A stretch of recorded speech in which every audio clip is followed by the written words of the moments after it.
simi hi be himbe do hino yalta wola inna mahi voting o constitution wondo do hare no hersini franchement ko be do yalteno e sayi inna kambe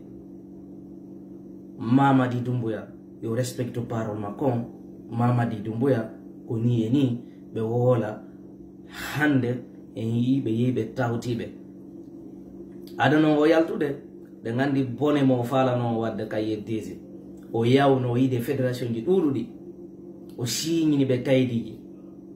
bawoto din kaydiji signede tay aybe buy weltike din kaydiji don parce que be sikkuno ko fédération ji din tigiri signidi non hande on yi imodo mo wadde koko woni wadde do o yeggitino di halaji do no wodude sedani na o yimmi o do manike be fo est ce que on yide be no wolede be yanino be anda ko jalbinobe ko be wonduno ko ngi DG présidentiel dali ko don jalbinobe stay be wolino kongol mabbe ngol wawno wa fello gaawal ko ni so wolino mo wawno ngayul so wolino fop min la revu no hari wongol wa wawgol wa gaawal ko no baymi yi ko sakkito dum do dugula yagal makongal baymi do non mi ngalli e tagado e bano adama mi ngalli ko nuyinete pullo mi ngalli e o ɓiɗɗo gorko mi ngalli e makko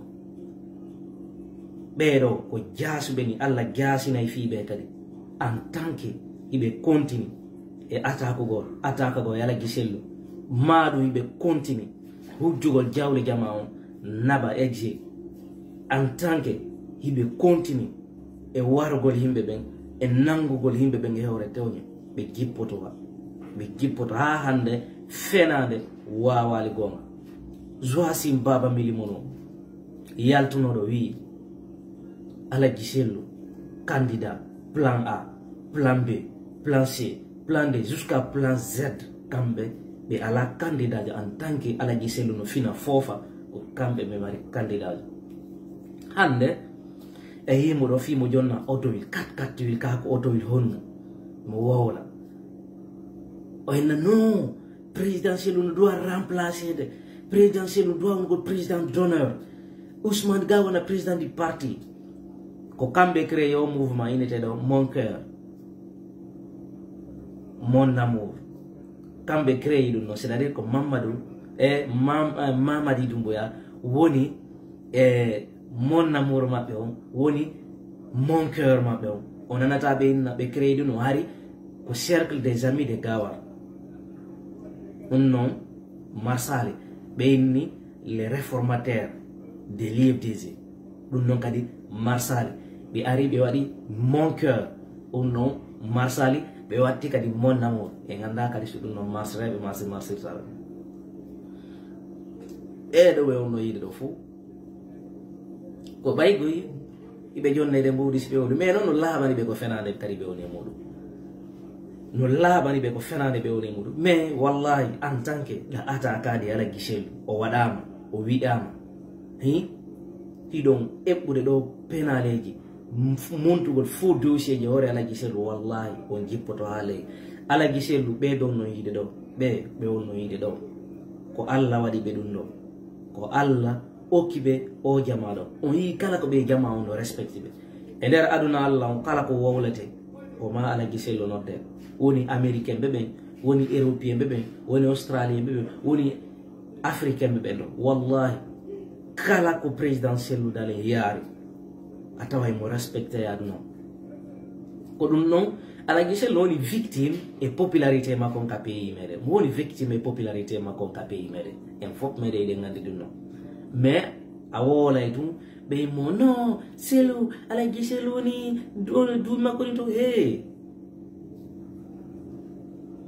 Alpha Condé duuɓi jelu mo ɗaɓɓude laamu sew laami awata mo hawju ko minata les responsables de l'IFDG woɓɓe e moɗo hara mbeɗe seytinani on parce que mais humpitike falanoɓe ɓe yawde matoto ko ɓay men yalti mi waɗi live on woɓɓe maɓɓe yilti par ce que no andano déjà on yahay no woɓɓe e moɗon restez dans votre place, restez dans l'IFDG. Malgré les campagnes, on est qu'à partir son jabe ko bure mo yan son sikki wobbe do selu balde induno kambe wo si kudol goto sorta may sudu du siata o kono si wanya krende yada may mudum du siay baynon o yade wanya krende c'est-à-dire kon firi dun no bay jama on fewndo be wonno ka parti be andi jama fuutay no yidi be no respecti be no teddini be wadana no be biri ala giselu inde be yeyino be sikki on jama on no be baaw mabbe do fo yaada mabbe hay e goto jokkale be on yi ko be yawno tunturum be fidana ton kaaje teddungal ala e mudum min mi da won ko ka teddungal ala baytun non be wolali be migitaki be mari bibbe be mari bengure be yehi faala do yawde o ka yentese bayna dum ben non to hadata faala be yo yaw kono non yo yebdise wattu hila ɓayɗen jogiti président jo meɗen ko ala gisel jogitoɗen communicaɓe meɗen ɓen o wakkilo ɗen watta en huulo hay e fuse muɗum ɓeɓe on ɗon yiide ɗo en tant que no weeli iɓe toon wallahi en haynoyto kadi yo allah newnu Mamady Doumbouya yaltira ko dammuga ñana sina ɗum ɓay tun o sannama mawbo o yalta en sarire ko ɗum mi mari komi yetta jama on